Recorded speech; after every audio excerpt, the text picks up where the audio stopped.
The year is 2323. The world is a very different place. Space travel is an everyday occurrence. Trips to Mars and the Moon are the most popular tourist destinations. And football in England is still going strong. 300 seasons of Football Manger have been completed and the world has changed once more. Of course, if you like what you see today, please hit that like button and subscribe to the channel so you don't miss out on any more fun just like this. And also, if you want to see how your team is doing, leave a comment down below with who that is and I'll pop it in the community page just for you.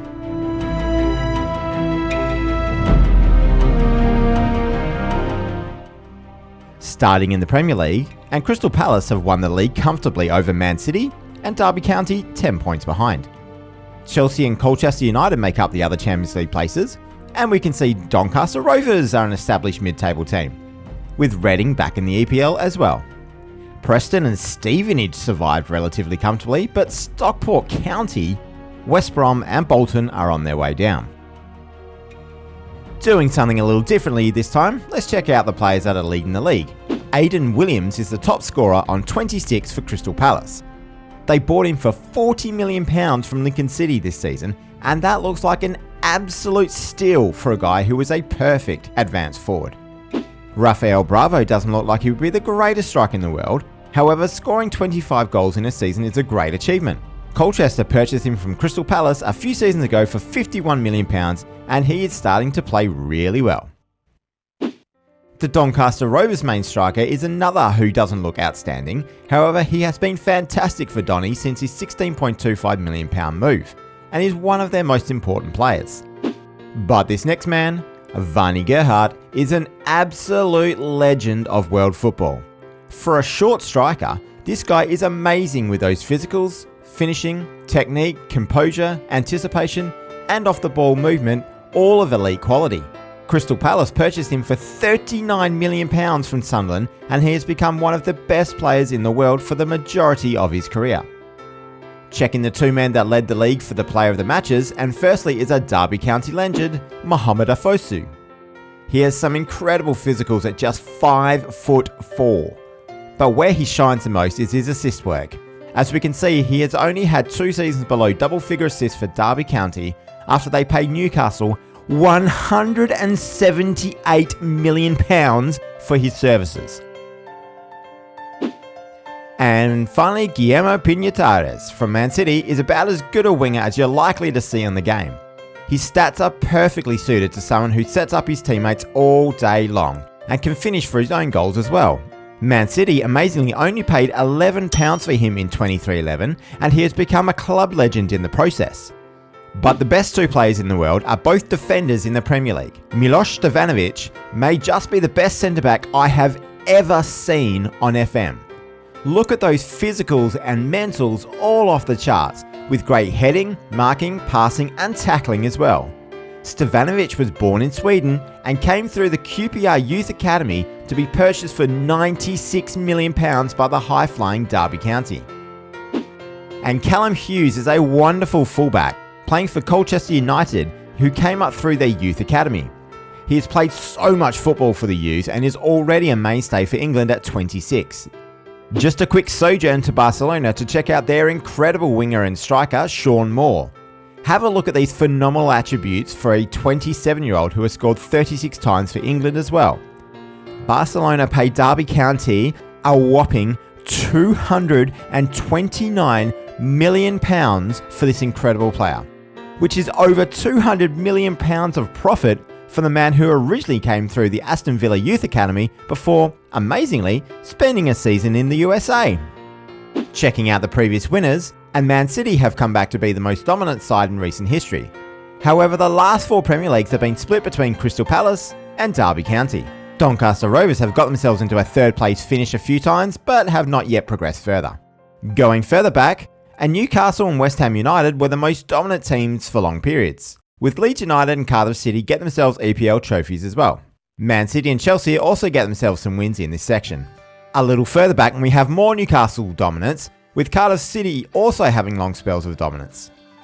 Arsenal had a great period in the 2240s extending into the early 2250s, while Crystal Palace have also won a trophy too.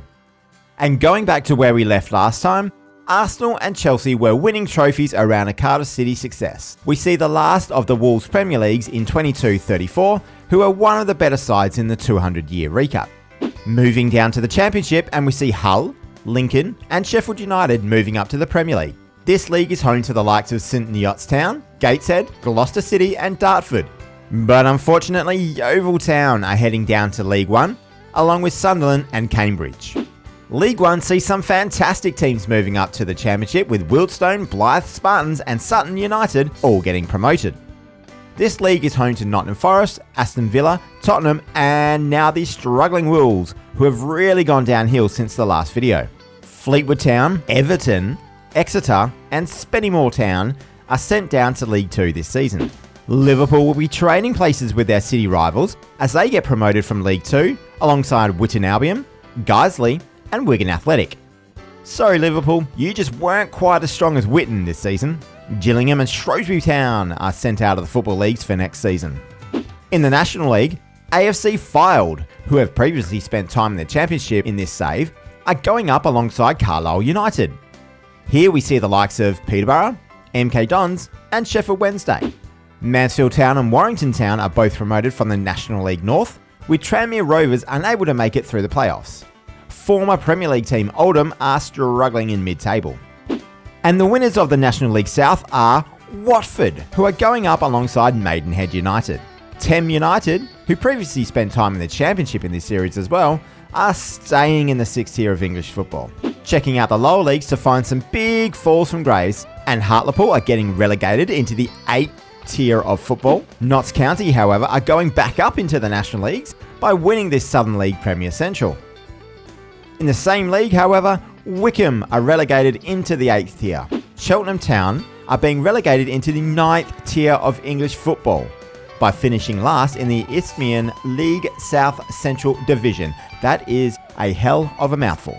Former Premier League side Huddersfield Town are sitting in mid-table in the 8th tier of English football, while Rotherham United are 6 places behind them in the same division. And, extraordinarily, the biggest fall from grace continues to be Brentford. They are struggling in the mid-table of the 10th tier of English football, down in the Combined Counties League Division 1. This is a team who won the FA Cup in 2033, but are now in the lowest level in this game. Moving on to the FA Cup, and we see this year it has been won by Cardiff. But have a look at the 23-19 winners, Stevenage. They beat Reading in the final. Colchester, Luton and Doncaster Rovers have all got themselves successes at Wembley too. A fair bit of variety going back, with Colchester getting another win, QPR, Sheffield United and Wolves all getting trophies as well. Man United have another successful win in 22-55, with Norwich City also getting a solitary trophy. Gateshead managed to make the final 22-42, but couldn't get over the line against Chelsea. And Reading managed to get themselves a victory in 22-34 against Derby County in the final. Checking out the Champions League now, and there are some fantastic teams getting themselves through to the knockout rounds.